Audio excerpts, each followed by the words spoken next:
How do we get into a position where God is 100% for me and never again against me? Is there a more important question for each of us to answer? I don't think there is. So how do we find a satisfying answer, especially in a world that tells us we are good enough or special enough to warrant God's eternal favor, and in a world full of religions that say we can save ourselves? Everyone has an answer to how God can become 100% for you. But how does God himself answer the question in his holy word? Pastor John explained in a 2017 chapel message. Here he is.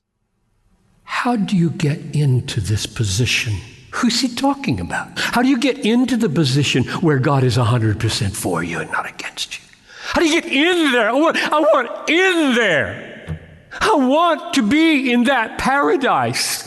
How do you get into the position where God is 100% for you and not ever at all against you? The answer of the New Testament is by faith alone. Now follow me. You need to be able to stand on this with all your might because of the accusations. Follow me. Romans 3:28. We hold that one is justified by faith apart from works of the law. I think works of the law here and usually means any effort at law keeping, which does imply that Luther, at least by way of interpretation, got it right when he translated one is justified by faith alone, apart from works of the law. I think that is implied there, but it doesn't say it. Let's look at another text. Philippians 3:9.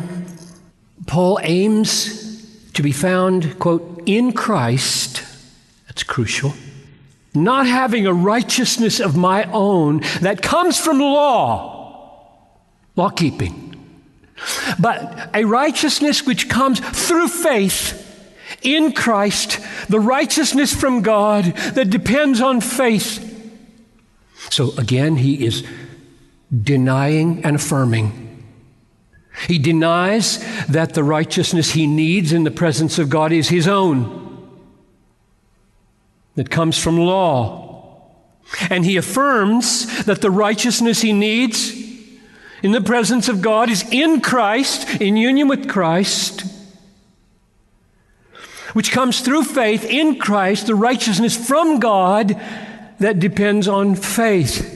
So again, not law-keeping, but faith implies faith alone.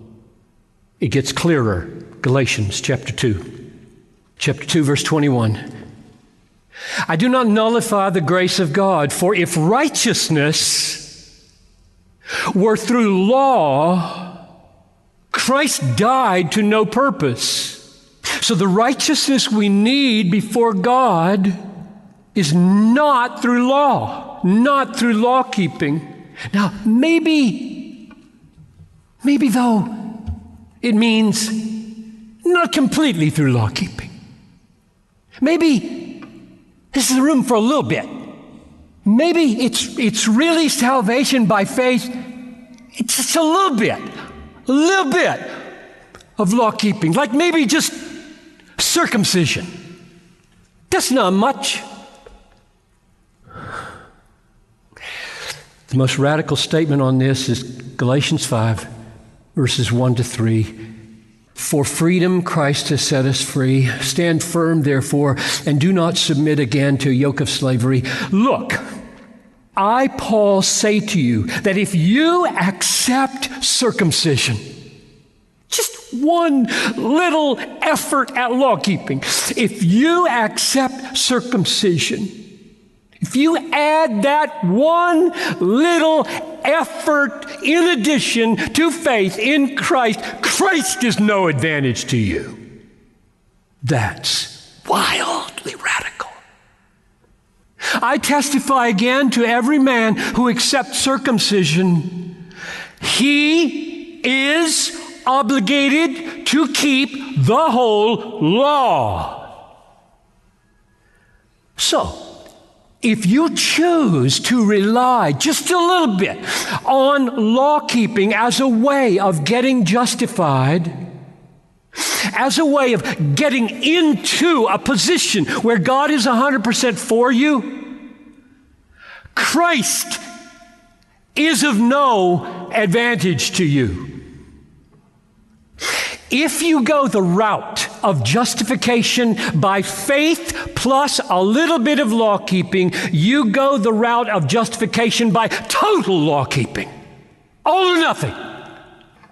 Verse 3 again. I testify again to every man who accepts circumcision, he is obligated to keep the whole law. There are two ways of justification. The way of law keeping, which requires your perfection, and the way of faith, which depends on Christ's perfection. These two paths into the place where God is 100% for you are so distinct they cannot be mixed at all. If you are trusting Christ for a righteous standing where God is 100% for you, you cannot mix one quiver of effort to establish your own righteousness. And if you are seeking to establish your own righteousness, your own record of virtue, as an entrance into the position where God is 100% for you, you cannot mix the slightest faith in Christ as your all-sufficient righteousness. They are mutually exclusive. That's solid. We need that reminder often. That was John Piper in a chapel message at Bethlehem College and Seminary on September 13th, 2017. It's titled, Faith Alone, How Not to Use a Reformed Slogan. You can find the entire address at desiringgod.org.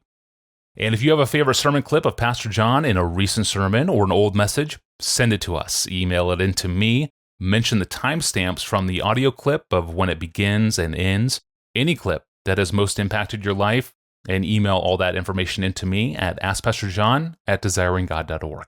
That's askpastorjohn@desiringgod.org. Put the word clip in the subject line as well, if you would. I'm always interested to hear your favorite clips. I'm Tony Reinke, and Pastor John is back with us in studio on Friday. We'll see you then.